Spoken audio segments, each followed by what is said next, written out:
I think we'll get started. Hello, everyone, and welcome to this LinkedIn Live, focused on the SEC cybersecurity rules set to be approved in April. We are joined by an incredible panel of industry minds in the asset management industry, including John Araneo, partner at Cole-Frieman Mallon, lead of their cybersecurity law practice, Daniel Strachman, managing partner of ANC Advisors, which provides governance and directors to funds, and Kumar Ujjwal, CEO and founder of DwellFi, an AI-first technology company that provides productivity tools for private funds and fund administrators. And I'm Judith Peterson. I'll be moderating today on behalf of the Alt Funds Network. So just to give you a quick overview, we are, slide change, please. We are going to go over the rules today and unpack them. John's going to give us a great overview of that.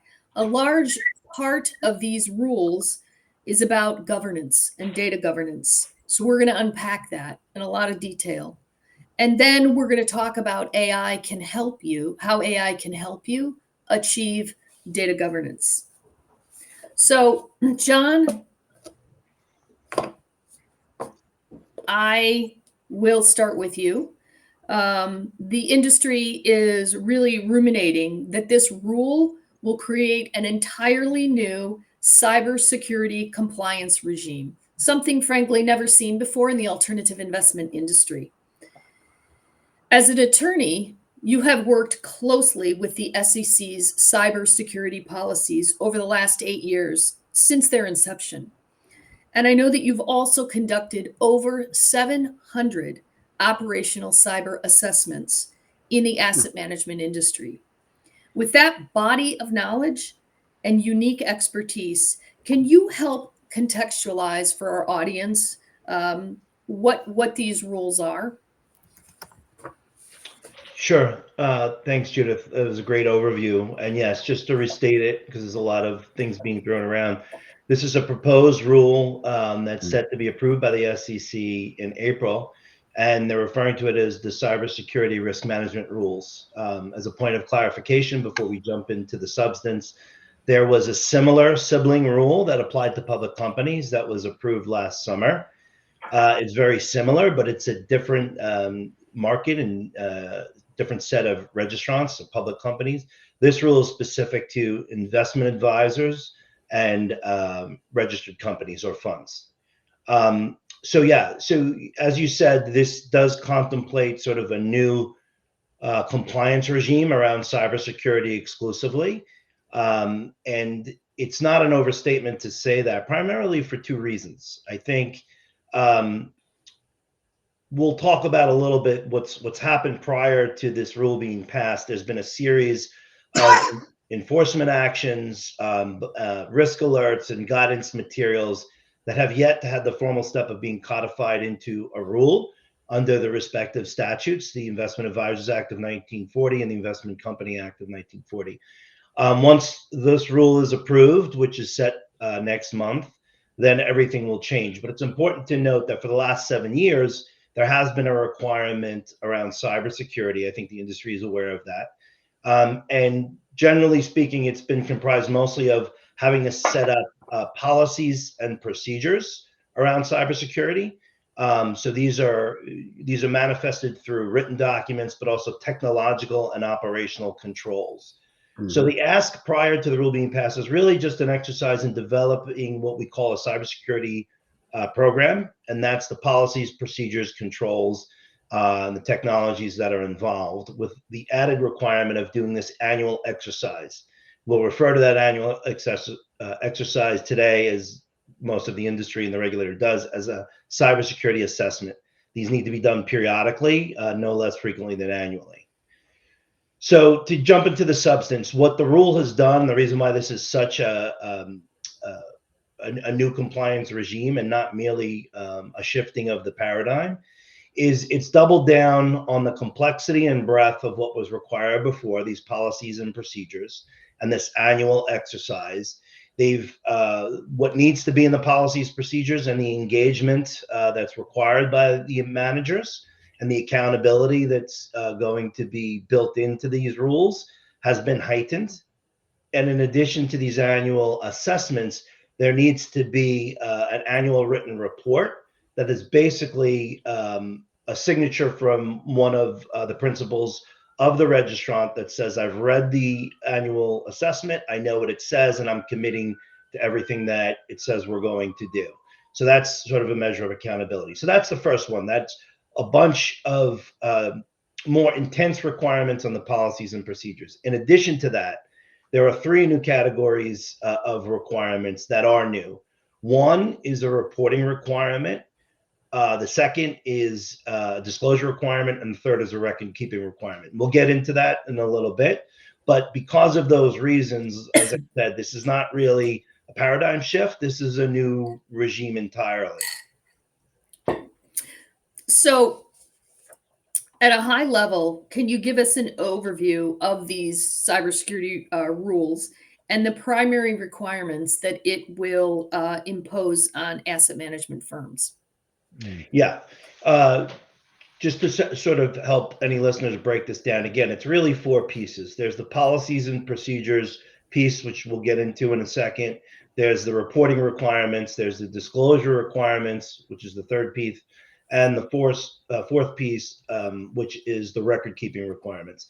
So those 4 things, policies, procedures, reporting, disclosure, and record-keeping. That's how you should sort of approach the rule, those 4 big pieces. The policies and procedures, again, this is not an exercise in templates or buying boilerplates. This is written documents that should only be tailored and drafted until, or they should not be drafted until you're aware of what the technological, operational, and governance controls around cybersecurity that you have in place. A lot of what's happened in the industry is there are firms that are providing boilerplate documents. I think they refer to them as WISPs, which is an acronym for Written Information Security Policy.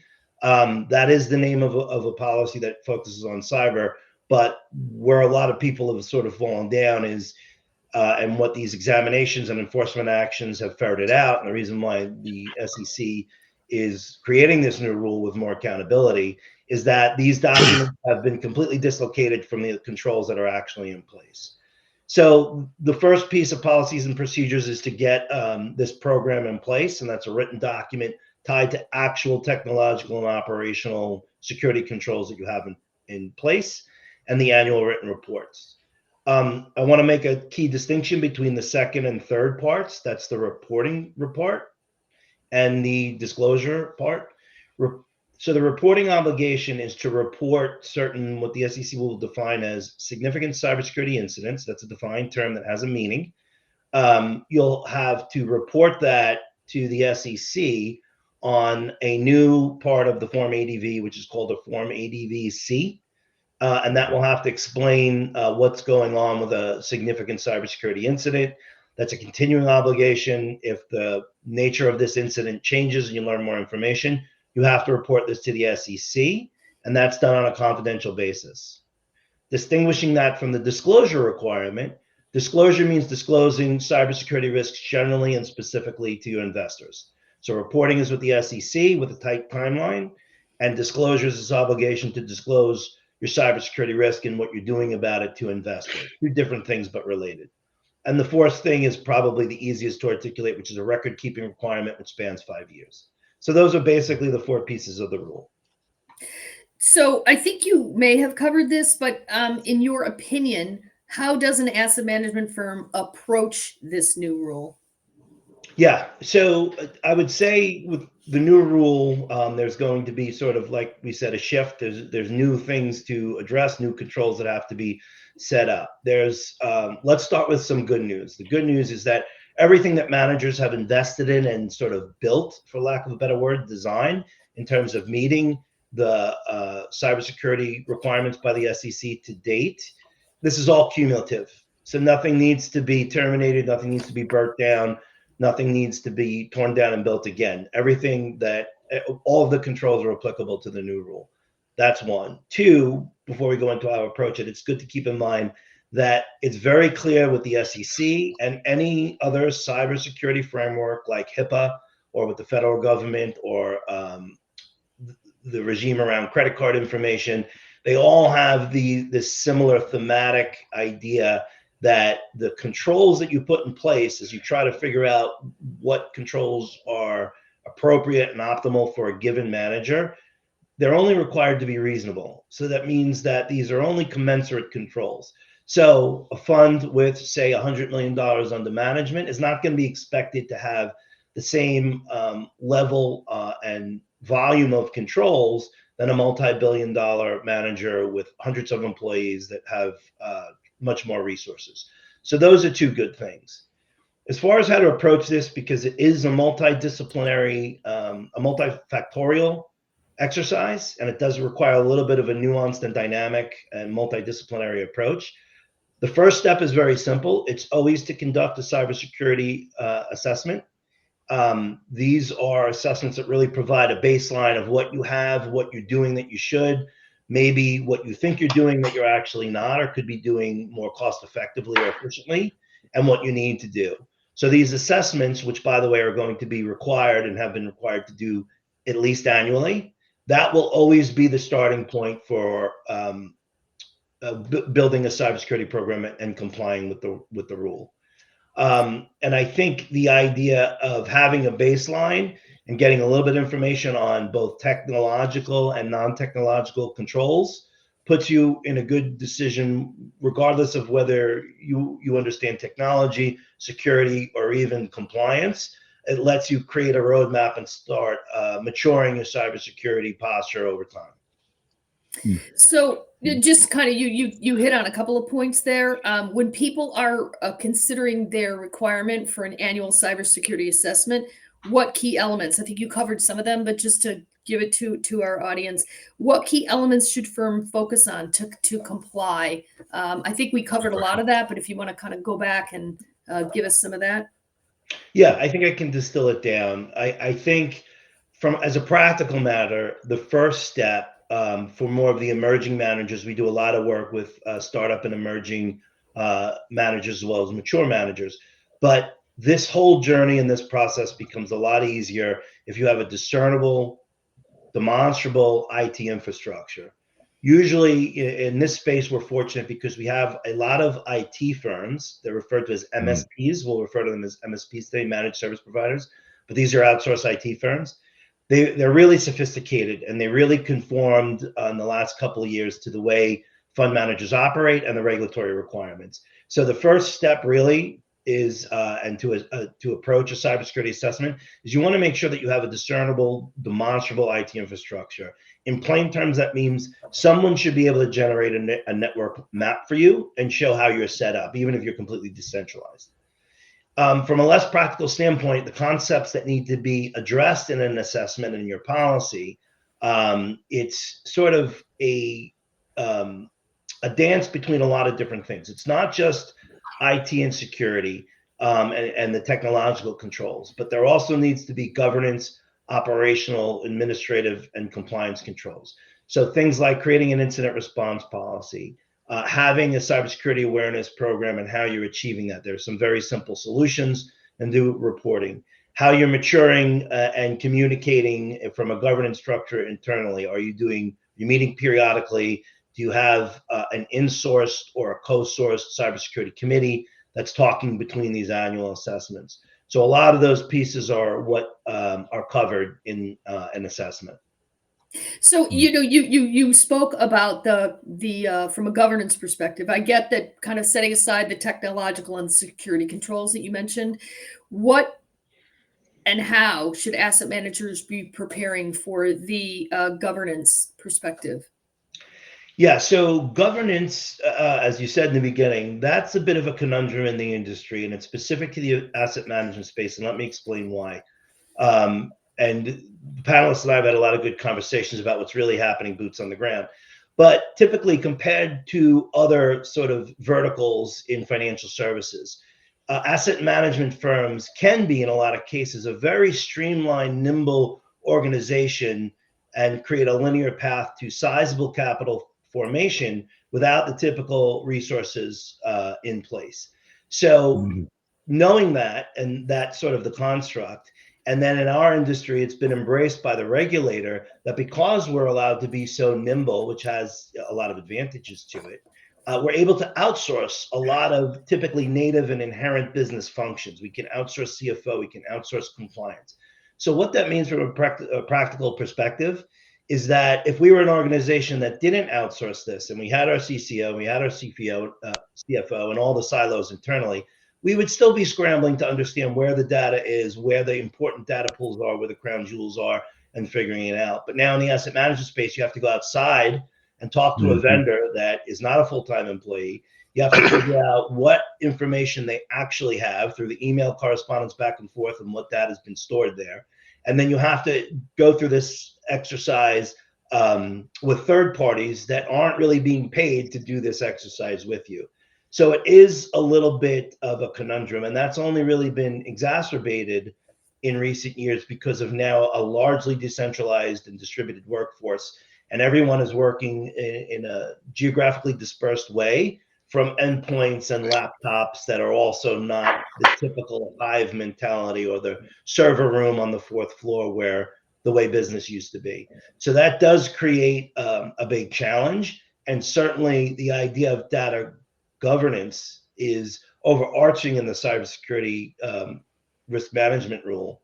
And the most simple way to sort of observe this is to say, if the rule requires us to protect certain data sets, we of course need to know what our data universe is and where all the data is. Otherwise, how can we protect it? So it is a big friction point for cybersecurity, and it's a necessary starting point to get your arms around data governance and a data classification methodology. So great point, and it segues nicely to Dan. I like the way that you crystallized exposure, which you kind of laid out the different exposure points. So Dan, I will pivot to you and say, what in your perspective with all the clients that you work with, I know you work with a lot of people in the industry, what do you think, or how would you articulate the current state of data and tech in the industry? Well, I think there's a couple things. First of all, I think, John, I think you hit on something very interesting, which is that small funds may not have the same robust infrastructure as large funds, but in our world, everybody wants to act as if, right? So they're going to build that infrastructure. So I think smaller funds are going to be in a good position to manage these requirements, these regulations, and put them in a place that, while it may not be, a small fund with 100 or 200 in AUM won't be building out a system similar to BlackRock, right? They will have good technology in place.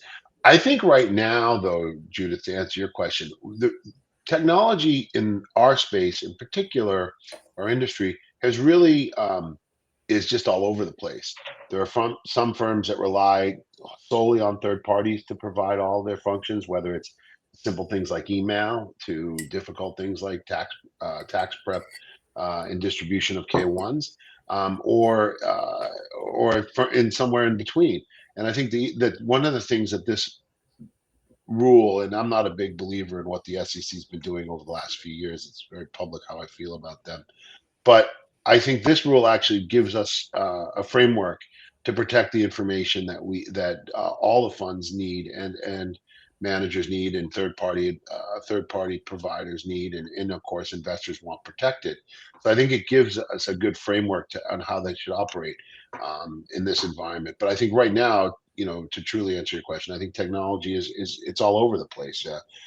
Most firms have multiple vendors doing multiple things that now are going to need to learn how to talk to each other. They're going to need how to exchange information in a safe environment. But I also think there's a human element here that people need to really pay attention to, and maybe this is how new technology like AI can come into place and really help the industry, which is there's laziness is the only way to say it, right? I mean, I'm going to invest in a fund. I fill out a subdoc. I put my social security number in there. I put a bank account number where I'm going to wire the money from to where I'm going to, and the information on where I'm going to wire the money to is in there. And we just send that by email, unprotected, with nothing in it. Maybe in a different kind of environment, whether it's an AI environment or some sort of tool like AI, you can actually package that material, distribute that material in a safe environment, capture that material in a safe environment. If you look at what's happening, particularly in the offshore fund world, or those service providers in the offshore fund world, there's 20 different systems for 20 different ways for me to sign up for a bank account, right? I mean, you look at some of these banks that offer bank accounts. You look at even the law firms on island, particularly in Cayman, BVI, where one law firm uses an app to prove who I am. One firm, uses a secure email portal. I think what this framework does, and while it may not necessarily translate directly to dictate what offshore law firms are going to do, but if the managers are based here, they're going to have to do this. They're going to have to figure out a better way to move that information in a secure environment. And I think, that's what's pretty exciting about how AI can come into this world, and I think do some pretty interesting things to keep that information protected, but also at the same time streamline operations and make businesses more efficient. So this one for the SEC may be a plus for me. I'm not sure yet, but it's definitely not a minus yet. But it's either a 0 or a plus. So we'll see. But I think that's where I come out on this thing. So you went into, I appreciate the detail and going to how this is going to affect impact clients of yours in the industry and participants. What other challenge do you see funds facing in aligning their current governance practices to the rule, and how do they address their gaps or challenges? You mentioned AI, but do you have any other insights? Well, I have a lot of insights on a lot of things, but in particular as to this, I would say that, look, I think that, there are firms like, you go to the extreme to a BlackRock or a KKR or Apollo or somebody like that, who are going to throw, tens of millions of dollars at this, right? Like they do with everything. And those are the managers I don't think you have to worry about putting infrastructure in place to handle this. I think the small managers, those with, a 2 or 3 person shop, who, maybe one person is managing the money and raising it, the other person is handling operations, or, they have a team. I think those folks are going to need to look for third party providers to help them put the framework and policies, procedures, infrastructure into place. And unfortunately, I think a lot of the people who are providing those services today may not be as robust as they tell us they are. And so I think we're going to need to look for new providers, but also those who are using 2024 technology versus 2008 technology.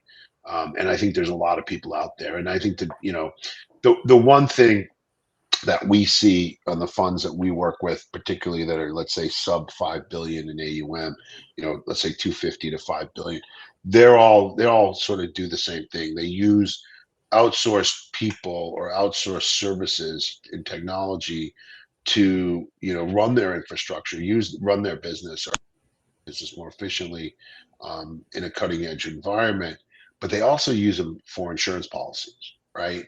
So if I am using an outsourced CCO and I say, and we have a compliance issue, well, my first defense when I call John is to say, hey, John, we hired company XYZ to do our compliance. They're the experts. They're the ones who should have been doing this. If we're out of compliance, we're going to go, the SEC can come after us, but we're going to go after them, so I think that's really what's going to happen is you'll see more and more cybersecurity companies out there. You'll see, I think we've heard recently that a number of accounting firms are trying to ramp up their cyber business, their cybersecurity business, because they think that it's a natural for what they do. So I think there's a lot of new players coming out, and I think as managers and those who work with managers, and those who advise managers, we need to really make sure that we look at this eyes wide open and make sure that the folks or people who are offering services can actually deliver and aren't just using cut and paste, search and find functions on their word processing software to create manuals and policies and procedures. Great. That actually leads me very nicely. Good recap, Dan. Thank you. That leads me nicely to you, Kumar, to talk about, Dan mentioned, you didn't say emerging technology, but, a lot of the technology of now. And I know for you, Kumar, you have a lot of clients that are first movers. So why don't you tell us about the state of data governance in the industry and what you're seeing at your clients? Yeah, Excuse me. thank you. Actually, Dan and John brought up the very sensitive topic about like the data exposure and the governance. Both of these are like one of the, I would say, the pivotal pillar in this whole uh, policies. So if you look at what is the current state, so I'll just try to explain it a very in a layman term.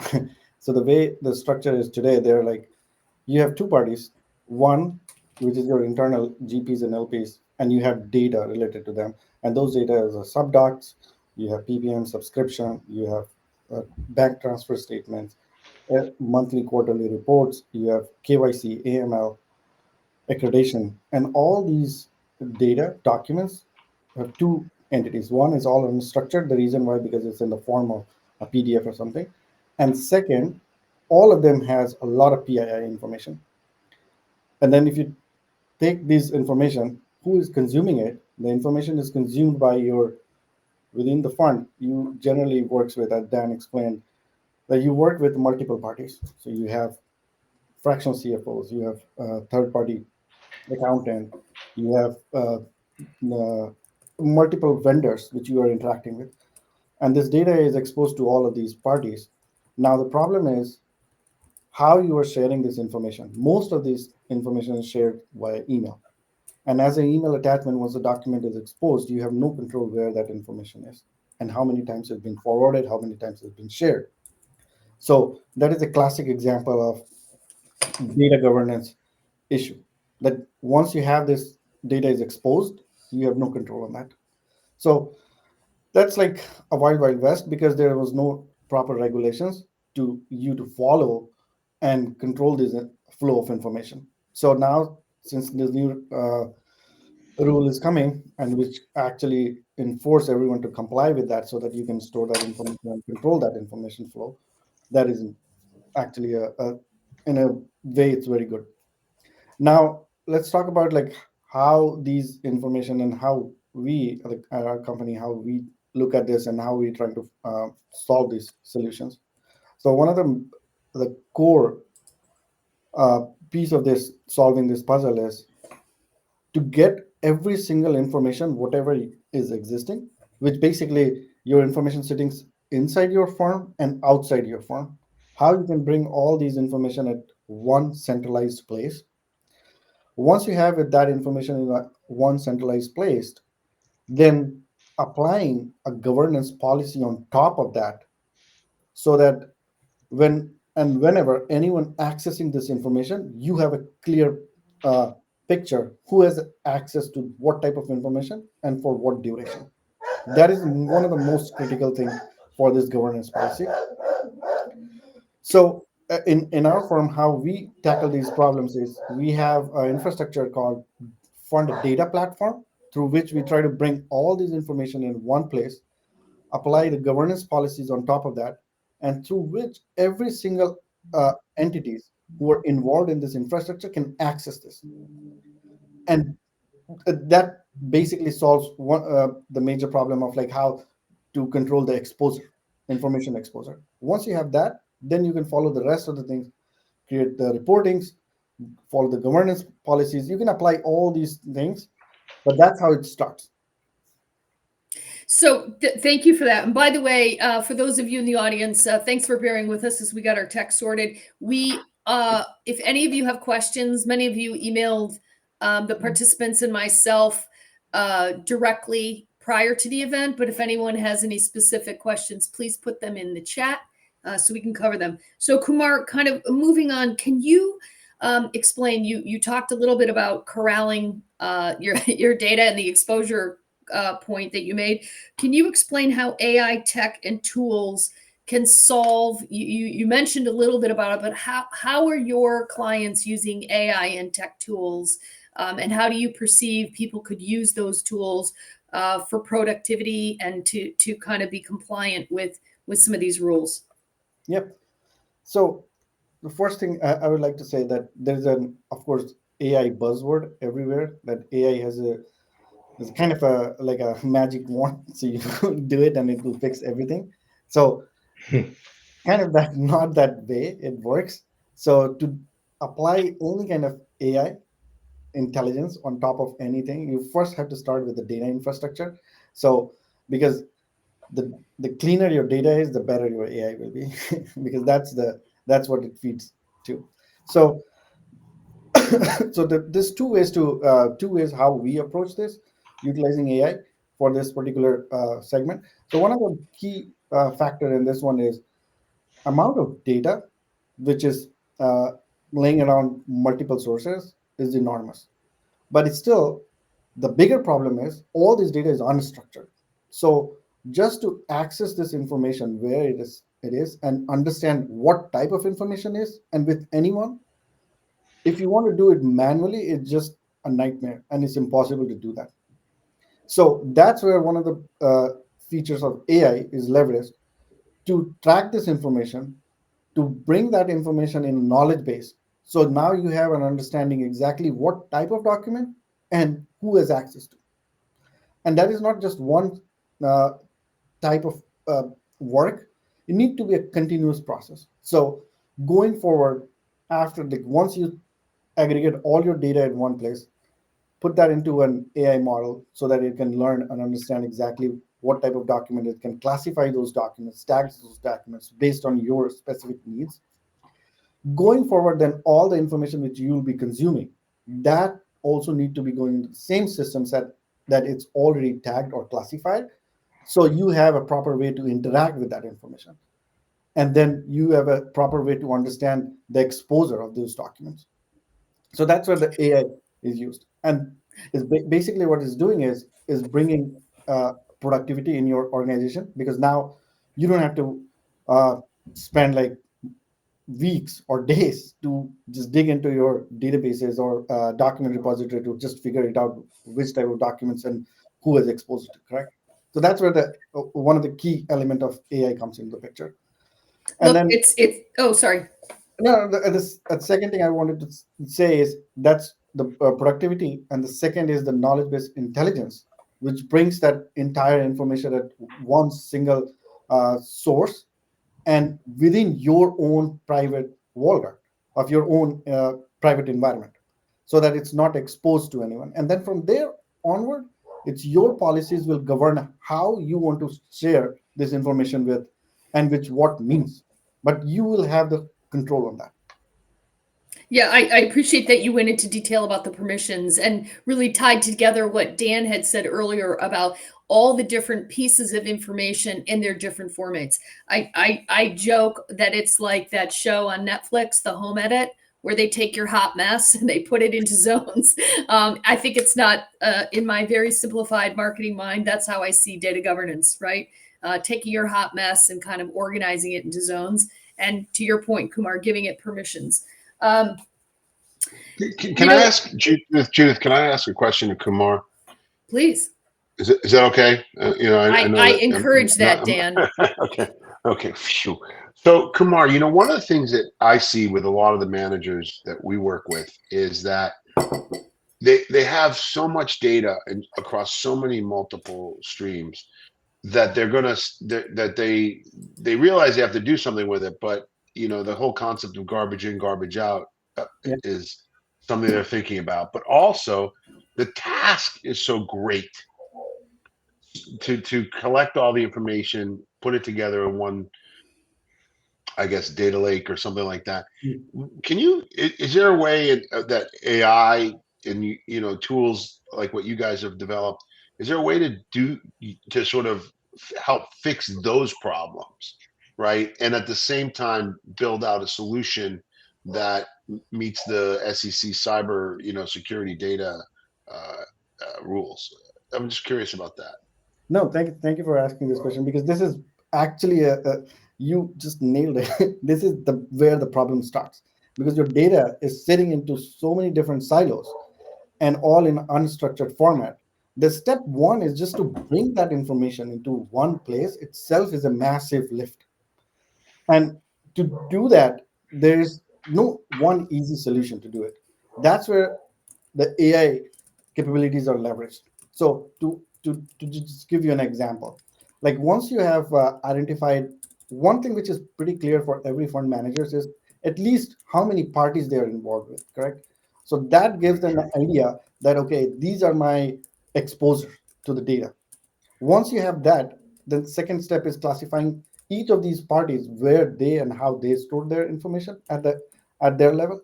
Once you get that particular idea that okay, these are the places and source of your data where it's been going back and forth. Now getting that information from there in a meaningful way, that's where you leverage AI.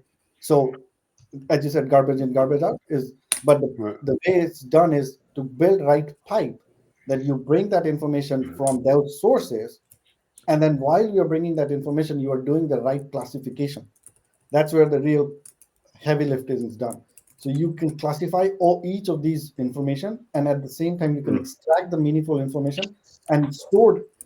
This is a typical AI job to extract the information from unstructured data and store into a vector database and index it so that you can future extract that information in a like a simple query or like a prompt. When you ask a question, it Right. can give you information. So that's how it's done, and this is what we do. So the step one is the big heavy lift. It's not like a AI can do it. It's more like an advisory kind of job where you have to first sit with the client and understand exactly what is the lay of land for that particular client. But because every single client has their own different type of infrastructure. Right. Right. Interesting. But I think that also, like, look, John, you guys are probably like the first people. Sorry, Judith, I have another question. But John, you guys are like the first people, like, right? If I'm launching a fund, someone comes to Yep. us, or we're calling you. But I think what this cybersecurity uh, rule, regulation, whatever you want to call it, is saying is like, Kumar's got to be one of the first guys to be called too, right? Because if you're launching a new IM with new funds and you're new to the industry, you need this sort of, infrastructure in place from day one, just like I need you to approve a disclosure on a marketing doc, right? From day one. Or, you know what I'm saying? Am I thinking about that right? I Because think I'm you thinking are. about my clients. I'm thinking about my clients and the funds that we sit on the boards of, and trying to help them see this through. That's what I'm thinking about. Am I thinking Can about we it go right? back? Can we go back to the overview slide? I think it's an interesting point, Dan. Why don't we go back to John's first slide? And I also think that in the beginning, people sounds like the next one may have missed a bit of the next one. Kind of an overview. I think we might have had people join late and some people had Sure. some tech problems. So why don't you kind of tie it together? And that's a good segue to recap what the rules are, and then also kind of talk about where data governance could kind of fit within the structure. Sure. Let me answer Dan's question first, and then we can do that recap pretty succinctly and quickly. So, Dan, you are thinking about it correctly. I think that, when you put a fund together and when you're launching, there's a different sort of exercise to get the business together, to get the counterparties together, and then to do the launch. Part of what we hadn't spent a lot of time talking about, but one of the other first calls that you really need to get in place is to understand technologically what your infrastructure is going to be, how you're set up. Is it going to be 7 people from 7 locations on laptops? Right. You're going to be on Microsoft. And then once you get technologically your footprint, your data network or your underlying IT infrastructure set, then yes, there would be an initial step. Someone needs to sort of explain what you need to do legally to launch the fund, and then to comply with both the Advisors Act, that's the compliance consultant. Lawyers don't usually do that. And then this cybersecurity rule, how to comply with that. When we get to that point, which should be a fundamental part of the launch and an initial step, what you want to be able to do is the heavy lift, if they're working with Kumar, can be set in place where everything doesn't get scattered. So there's never an opportunity for a heavy lift. Part of what needs to be done alongside of the laborious work that Kumar just explained to get your data structured and understood, Part of that also requires to develop a logical data classification methodology, meaning where do the subdocs go? Is that, green, yellow, or red, to use a traffic light metaphor? What is really important? What's confidential? What's top secret? What's legally protected? What's sensitive? And what's general? So having that framework, and then you have both the technological infrastructure to silo this, and what Kumar and his team and the AI can do will help streamline that so it's done on a going basis, so everything is put into the necessary columns. So yes, I think you are thinking about it correctly. Thanks. Yeah, no, great question. And to Judith's point, let me sort of recap for the any of those that missed the initial. So we are talking about this rule that is set to be approved by the SEC this April. It's been ruminating for a while. It's a cybersecurity risk management rule. We discussed generally that although for the past 7 years, the SEC has had requirements on cybersecurity that have not yet been codified, this rule will make it part of the Investment Advisors Act and the Investment Company Act. So it will be the force of law, and it will be a regulation. So it'll be a mandatory thing. In addition to that becoming codified, it does sort of double down on what the ask is, and we'll sort of go through that very quickly. As a starting point, as of today and before the rule gets passed, there has been a set of requirements that's referred to as the Cybersecurity 7 or the Cyber 7. It's a mix of technological and non-technological controls that need to be developed and live in policies and procedures, a cybersecurity policy. In addition to creating those policies and procedures that hit these various technological and non-technological requirements, there needs to be this exercise of an annual assessment. So you have to have these policies and you have to do this annual exercise is the simplest way to explain it. So what does the new rule do? When the rule passes, we had said that it's sort of a new regulatory regime as opposed to a paradigm shift for the following reasons. The rule brings 4 new parts to it, and those are being displayed now. I'll just enumerate them quickly and then give a very quick salient point on each. The 4 parts are the policies and procedures, which has already been required, but there's much more comprehensive, dynamic, and difficult requirements to reach on these policies and procedures. So that part becomes more comprehensive. We'll get to that in a second. In addition to policies and procedures, part 2 is a new reporting requirement. This is reporting cybersecurity incidents to the SEC specifically, which is very new. And there will be a part of the Form ADV that's dedicated just to that, to report cybersecurity incidents. This is distinguished from part 3, which is a new disclosure requirement, which is a requirement to disclose, not to the SEC, but to your investors, certain things about your cybersecurity posture and your cybersecurity risk. The 4th piece is a record retention and requirement, and that is just to maintain for 5 years all these relevant documents. The 2 quick points I'd want to make about part 1 and part 2, which are probably the most significant, is part 1 has really 3 pieces. Now you have to go through this journey of developing policies and procedures, and that should not be an exercise of boilerplate or template. This should be customized policies, whether they're 1 or 2 pages or 15 pages is not the point, but it should only represent the controls that you actually have in place and can demonstrate that you're doing. So those policies have to interact with real life technological and non-technological controls. That's the first piece. The other 2 pieces are, we continue with this operational cybersecurity assessment. This is an annual exercise that just is sort of a gap analysis, making sure we're doing things. The threats change, the technologies change, so this keeps us up and keeps us maturing. That's a process that needs to be done at least annually. The 3rd piece to the policies and procedures is part 1, again, is now an annual written report, which requires someone internally to sign off and creates a lot of continuity and accountability on the manager with regard to the policies and procedures. In that sense, the requirement for these policies and procedures has just got a lot more intense. It requires a lot more engagement and commitment from the managers. The final point I wanted to make on part 2 is that these reporting requirements is one that's more controversial. It's giving a 48-hour window of time to report a significant cybersecurity breach to the SEC. So that's basically the overview of the rule, those 4 different pieces. That is by itself an entirely new construct for a cybersecurity compliance regime. And in that sense, this is sort of a tectonic shift in the cybersecurity space for asset managers. And, Dan, I guess, when you listen to kind of the way that, and you asked a great question about where exactly do people start? I guess, John or Dan, I guess, how do you advise, and where's the starting point for clients, right?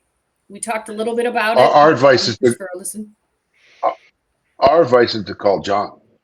We don't want any. We don't want any responsibility.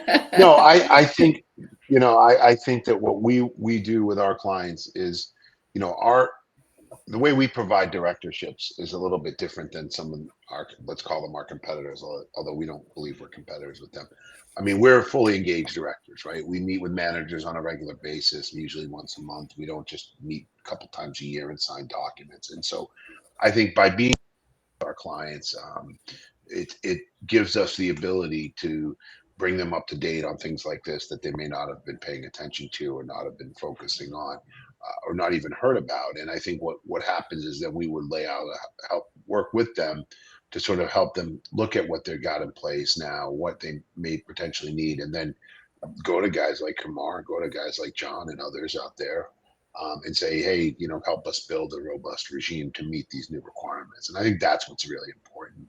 I think one of the things that we try to focus on is that we come to the realization, or at least I have, and I think the people who work with us as directors have, that we're good at a lot of things. We're not good at everything, right? We're not, we're very good at a lot of things, and we know that we need expertise. And while I can play with ChatGPT all day long and have it write something for me and fix it, whatever, teach me how to change the oil in my car.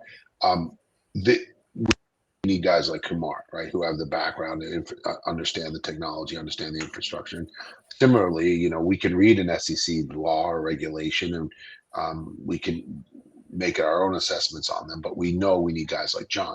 So when we look at advising clients, we look at them and say, sort of what you just said about this hot mess show thing you were talking about. I don't know what that is. I haven't seen that one. I'll send the link to you, Dan. I'll send the link to you. It's the home edit. But go ahead.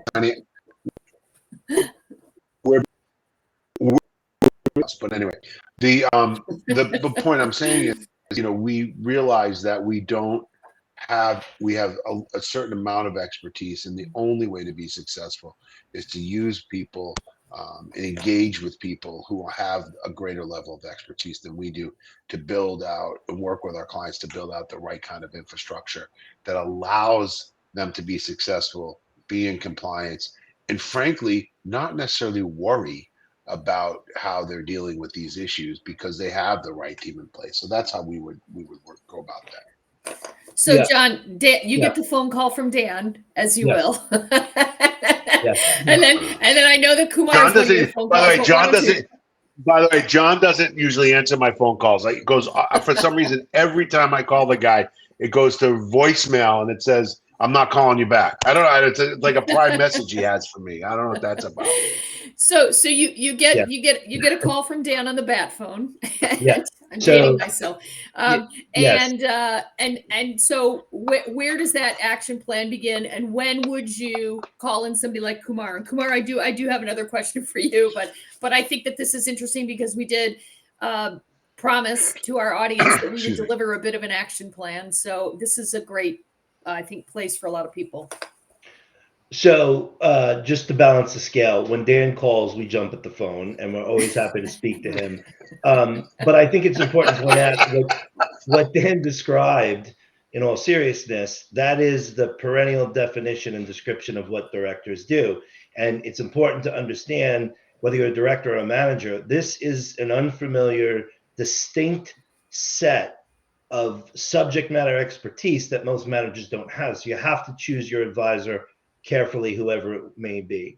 So I think Dan's approach is well received, and it's analogous to how the industry as a whole should look at it. To be succinct, the first thing that we ever get started, whether it's a new launch, whether it's an emerging manager, whether it's an iconic multi-billion-dollar global enterprise, is we do an assessment. If cybersecurity, if the idea of trying to create a model cybersecurity compliance is sort of like the pursuit of good health, the cybersecurity operational assessment that we do, that's the blood work. So we can't really speak to you, we can't really help you until we get the information. We'll ask all the questions, we'll help you answer them, and we turn it around. And by the way, if you do it with us, with any cybersecurity advisors, ours is drilled in and mapped directly to the rule. So we're only asking you stuff that you'll be required to do. And it has the benefit of the attorney-client privilege, so we're able to talk about it freely with other vendors and service providers as well. But the idea is that will always be the initial step, whether it's the first step ever or the first step every year. That's the refresh, that's the start, that dictates the budget, that dictates the time we need to put into this and what needs to do next. So because the rule requires that this is done every year, and so does every cybersecurity framework on the planet requires that, this is how we keep this alive. This is how we keep it maturing. This is how we work cost effectively and make sure it's not a distraction from running the business of an investment advisory firm for our clients. So the first step is always to do these annual cybersecurity assessments and then let us do our stuff. Okay. And then Kumar, you get the call from John, as you do. You get the call from John. And then what do? What's the action plan? You talked earlier about a lot of the exposure points, which I would imagine it's similar to John saying the assessment. How do people start to work to implement the productivity tools and the AI for data governance that you mentioned earlier? Before Kumar answers, I just put a tie in. We would call Kumar when we do the assessment. One of the questions, one of the thematic questions is, do you have a data classification methodology? Everyone says no. 95% of people say no. Right. Nobody knows what that is. Right. So the inside joke, if you will, just for levity, is the idea is, well, how are we going to protect everything if we don't know where it is? But that's when I would call Kumar when I get into the assessment and let him come in. Thank you for the clarity, John. Again, the home edit, like very much, you get your zones of freedom. Okay. So Kumar, you get the call. You get the phone call from John on the bad phone. What happens next? First thing, I pick up the phone. Yeah. So one of the big things that John talked about is just to understand exactly where that vulnerability is. You have to first understand each document may be classified. Like, okay, which of these documents are, like he was explaining, red, green, yellow, kind of categorized, and then assessing that basically the vulnerability level. So it's the initial step is kind of more like a joint work to understand the vulnerability and then classifying those documents. That's where the tech comes in the picture. So when you are classifying those documents, and it's not easy to do it manually, it's just impossible to do it. That's where you classify those documents leveraging AI. So the new, not new now, the LLMs are like, it's been a 1 year and everyone knows what LLMs are. But leveraging that technology where you can scroll through all your documents, all your data, wherever it sits, and then extract that information from that so that you can categorize those. You don't have to, as in categorize manually, but you can tell that, hey, these are the documents which is highly sensitive versus these are the documents which is less sensitive versus absolutely not sensitive. And that's where the AI does the work. Once that is done, then the next step starts the tech part, where you how to build the data infrastructure so that you can ingest all this data. Then you can apply the government and corporate policies. So you have two type of policies based on the SECs. You have to follow something, and then you have your own corporate policies that within your corporation or organization who has what type of access, correct, based on their responsibilities. So you apply those on top of that, and then after that you apply the sharing policies, the how it can be shared, how it can be tracked, and then you build workflows to automate these tasks so that leveraging AI, so you don't have to do it again and again, but now it's fully automated, but at the same time is actually also tracking the whole process and generating reports and all those things, so that you are in full control. So that's like on a high level how it will flow. And just more out of curiosity, because I think everyone likes a twofer. Once all your data is classified for this exercise, you are in a position. There are certain workflows that you mentioned specific to the cybersecurity role. You're in a position then to develop other workflows for other parts of your business because the dirty work's been done. So exactly, the government's kind of giving you the opportunity for what I like to call a twofer, right? You're paying for one anyway, you have to do it. So just in closing, because we have 4 minutes left, and we did have a question come in, which is this one's associated with asked of John, what is the current state of contracts with third-party vendors today, and how will this new rule impact those agreements? So the state of contracts, as the question asked, I would say is borderline obsolete. And what I mean by that is, in a serious way, there's been a lot of change. Cybersecurity is one phenomenon, but the way we interact with data in the world, and certainly in business, and more specifically in the asset management space, has changed. The way we need it, the way we collaborate around it, the way we interact with it.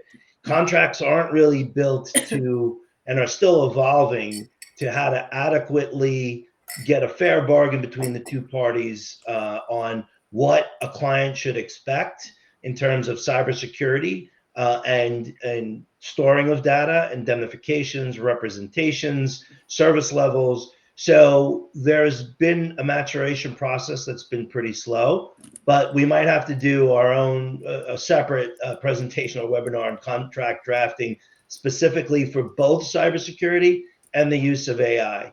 So a lot of indemnifications, a lot of guardrails that need to be put in if AI becomes part of the exchange of any commercial agreement. I guess, look, we're down to 3 minutes. I know many of you kind of got some personal questions. I don't know if there's in the moments that we have left, if people want to do a recap or kind of any closing thoughts. Dan, I'll begin with you. Well, I actually have no thoughts whatsoever on anything anymore. But John, I had a question for you. So with this new regulation, are funds going to need to make addendums to contracts, right? If you've got an audit engagement letter, a tax engagement letter, fund admin engagement letter, are you seeing that people are going to have to send through addendums? Yeah, so this is delving a bigger answer around privacy, data security, and data use. Right. It's not required, but the nature of the risks of every existing commercial relationship are changing. And yes, there's an opportunity to add an addendum so you don't have to terminate a contract, but add that. And we have reps and warranties that we can staple on, as you pointed out, to an addendum to sort of update some of the representations that the vendor might make and say, look, we for example, we represent that we meet all the prevailing standards on security and privacy, as simple as that. I know we're running out of time, and it's a good question, and the answer is they may have. Okay. So with that, Judith, I have nothing else to say. Wow. I find that hard to believe, but we'll leave it there. John and Kumar, any closing thoughts? Sure. I'll go first so Kumar can end it for us. I think the takeaway here is to whatever you're doing, pick your cybersecurity advisor carefully and understand that this is not, it shouldn't be your IT firm. It shouldn't be your traditional compliance firm unless they can demonstrate they have a multidisciplinary set of expertise to cover technology, compliance, and security. And if you've done that, the first step will always be ask them to do a cybersecurity assessment and make sure they don't sell you something different like a vulnerability scan or a configuration scan. That would be my takeaway. Great. And Kumar? Absolutely. I just want to add that it's not it's like a top-down approach. It's a strategic approach from your organization basis, because it's not like one time and done. It is a process. You have to follow this throughout the life cycle of your fund, ideally. So it's a very strategic approach. You have to be at this decision making where you understand exactly this is going to be your heart or of your organization going forward. And the second thing is, once you do this, what Judith was talking about, it's not just solve one problem, because you have solved the hardest problem of your organization, your data discovery, your data classification. And then after that, your life is easy because you can build so many different automation and workflows on top of this, leveraging that it will be like a blessing for you that you you've done this. I'm with you. I'm with you. Thank you, everyone, for your questions. Thank you, panelists.